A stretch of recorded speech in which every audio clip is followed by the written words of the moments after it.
Today what I'm doing is working with buffalo plaid. It's the printed HTV that some of you get. With it, you'll get a backing sheet. Actually, it's a facing sheet instead of a backing with this one, because you're not going to be cutting the HTV out backwards. You're not going to mirror it.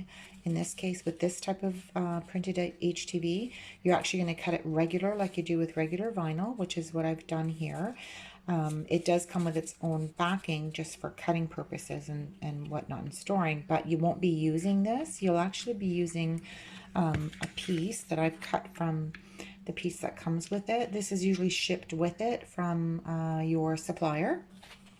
So I've cut a piece out, and I'm just going to peel it back, and I'm going to apply it to the front of it, and this will now become where you attach it to that. This is going to actually come off the back once I apply this.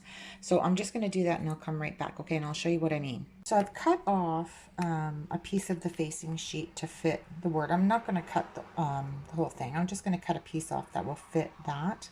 I've peeled off the backing from it. That's the backing that came originally with this. It's been peeled off, and now I have just the pressing. Basically, I'm going to call this a pressing transparency, because that's all it really is a pressing transparency. So this is what I'm going to use to press. Whoops, I'm going to get this out of the way. So this is what I'm going to use to press the name onto the bunny's ear. And there you see, I'm just going to heat up my hair straightener, because that's what I use for something this thin and quick. I'm just going to heat up my hair straightener for this. Okay, my flat iron. Rather than getting a heat press or a big iron out, I'm just going to use my flat iron and do it. So give me a minute and I'll get that ready. So I've just got my flat iron, just my regular old whatever flat iron that I used to use on my hair. I don't use it anymore, but I kept it because it's really quick and easy, and works really well for this type of application, especially little things like this, little treat bags and whatever. If it's just a little name, that's what I use for it.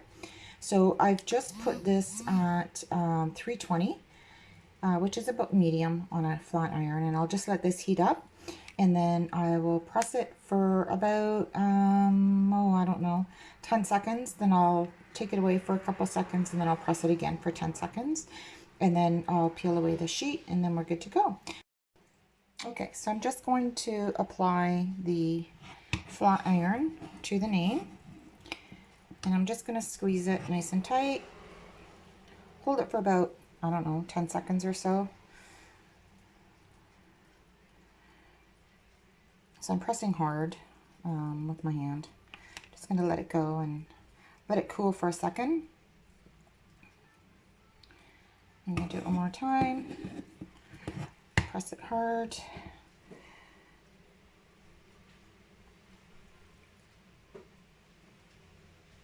And then I'm going to let it go. And then I'm going to let it cool down a little bit. And I'm just going to peel away the backing. So bear with me here. I'm going to try and do it one-handed here. So there we go.